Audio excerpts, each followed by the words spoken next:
50 লক্ষ লোক প্রতি বছর কিন্তু শুধু মেডিকেল বিল দিতে যে দারিদ্র সীমার সর্বনিম্ন স্তরে চলে যাচ্ছেন। যে আমাদের কিন্তু এখানে একটাই উদ্দেশ্য যে সবাই আমরা যে যে লেভেলেই কাজ করছি না কেন আমরা সবার জন্য স্বাস্থ্য এটা মনে হয় পৌঁছে দিতে চাই, এবং আমার বিশ্বাস সবাই আমরা সিনসিয়ারলি এটা চিন্তা করি।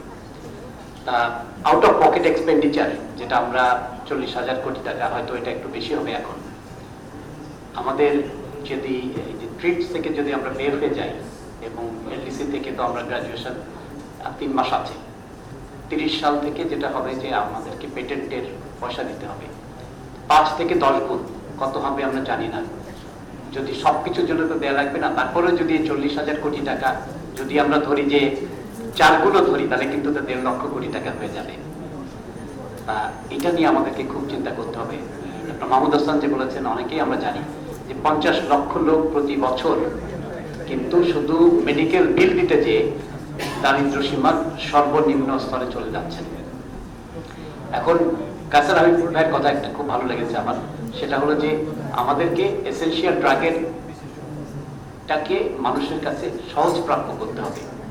আর যে প্রস্তাব এসেছিল যে আমি 4,000 কোটি টাকা যে এখানে মার্কেটিং এ যাচ্ছে, আমি রিপিট করছি না কারণ এটা শুনতেও কষ্ট লাগে, যে এইটাকে যদি আমরা কিন্তু এই এসেনশিয়াল ড্রাগ অ্যাভেলেবিলিটির কাজে ব্যবহার করতে পারি, আমি মনে করি যেসব কোম্পানি করবেন, আমি তো মনে করি জনগণ এটাই হলো সবচেয়ে বড় মার্কেটিং হবে, যে সেখানে তাদেরকে হয়তো তাদের ওষুধ ডাক্তাররাও লিখবেন বা জনগণও নেবেন।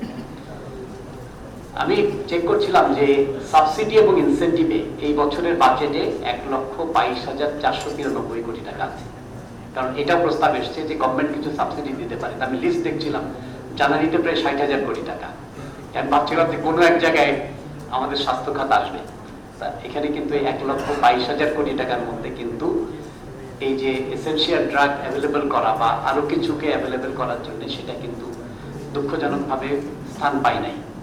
শাকিল ভাই চলে গিয়েছেন, এখানে আমাদের আরো সরকারি এখানে আছেন অনেকে। আমরা যদি চেষ্টা করি যে আমাদের এই যে আলোচনাটা হলো, এটাও কিন্তু যে প্রফেসর মোজার সাহেব বলেছেন যে এটা কিন্তু একটা, এটা is a very good start, যে আমরা যে একসাথে বসে সবাই কথা বলছি, এবং এইটাকে যদি আমরা এখান থেকে শুরু করি, আমাদের এখানে অনেক মিডিয়া আছেন, যে আমরা এটাকে পজিটিভলি এবং এগিয়ে দিতে পারি। আজকে এটাকে শেষ করে না দিয়ে যে আমরা যে যার লেভেলে যদি চেষ্টা করি এবং একটু সমন্বিতভাবে, আমি জানি না কিভাবে এটা সমন্বিত করা সম্ভব হবে, কিন্তু এটাই যেন বাইনেটকে বলবো যে প্রথম এবং শেষ না হয়, তাহলে নিশ্চয়ই এটাকে সমন্বিতভাবে যাতে নীতি নির্ধারকদের কাছে পৌঁছানো যায়, তাহলে কিন্তু আমরা কোনো কিছুই তো একদিনে সমাধান সম্ভব না, তবে সমাধানের দিকে হয়তো আমরা এগিয়ে যেতে পারবো।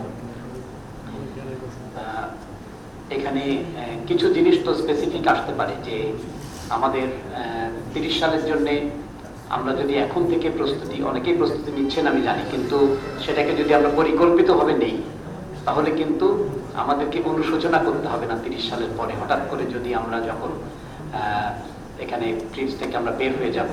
আর সেই আমি এটা বলেই আমি শেষ করে দিব, যে সেটা যদি আমরা সমন্বিতভাবে করতে পারি, এখানে যে এই যে 295টা করা হলো, WHO যে এসেনশিয়াল লিস্টে 523টা আছে, অ্যাডাল্টের জন্য, চিলড্রেনের জন্য 373টা, আশেপাশের দেশে অধিকাংশ দেশ, আমরা যদি ডেভেলপ কান্ট্রির যদি সাথে কম্পেয়ার নাও করি, কিন্তু 484 নিচে কিন্তু আমি কিন্তু দেখছি না আমার যেটা লিস্টে। Please correct me if I am রং।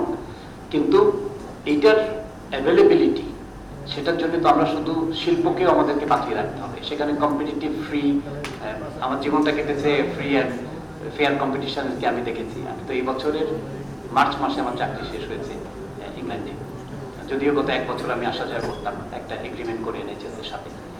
তা সেটার মাধ্যমে কিন্তু যদি আমরা সবাই একসাথে কাজ করি, সম্ভবত প্রফেসর সাদুল বলেছিলেন যে আমাদের সেন্টারটা যেখানে মিট করবে, যে এখানে শিল্প ভোক্তা বা যারা সেবা নিচ্ছেন দেশের জনগণ, সেটাই তো আলটিমেটলি তো আমরা জনগণের সেবাই করতে চাই সবাই এবং সরকার। সেটার জন্য কিন্তু আমাদের এই ধরনের ডায়ালগ প্রয়োজন, এবং আমার বিশ্বাস যে এর পরের বারে আমাদের ডিজিডিএর থেকে ছিলেন, এর পরের বার আমার বিশ্বাস যে আমাদের আরো নীতি নির্ধারক যারা আছেন সরকারের, তারা উপস্থিত থাকবেন। আর এটাই আমি মনে করবো সেটা যদি আমরা করতে পারি, এবং সবাই ব্যস্ত হয়ে যাবে, তো আমরা মাসে মাসে বসতে পারবো না, কিন্তু একটা হয়তো 3 মাস পরে বসতে যদি পারি, তাহলে যেটাকে আমরা ইনশাল্লাহ এগিয়ে নিয়ে যেতে পারবো। ইমিডিয়েটলি কিছু কাজ করা যেতে পারে, যে আমাদের এটাও সরকারকে এখানে রোল প্লে করতে হবে, যে আমাদের যে পেটেন্ট একটা কমিটি হইতে পারে যারা এটার উপর কাজ করবেন, রিসার্চ অ্যান্ড ডেভেলপমেন্টে আমাদের সেখানে অর্থ বরাদ্দ করতে হবে। অনেক বাজেট আমাদের তো স্বাস্থ্যে, এবার আমি সরকারকে সাধুবাদ জানাই যে প্রথমবারের মতো আমরা জিডিপির 1% পৌঁছতে পেরেছি, প্রায় 70,000 কোটি টাকা, যেটা ডাবল করা হয়েছে গত বছরের থেকে। যদিও এখানে অন্তত স্বাস্থ্য খাতে কিন্তু অর্থের কোনো স্কারসিটি নেই। কেন? গত বছর 14,000 কোটি টাকা, গত বছর তো বাজেট ছিল 35,000 কোটি টাকা, তার মধ্যে কিন্তু 14,000 কোটি টাকা ফেরত দিয়েছে।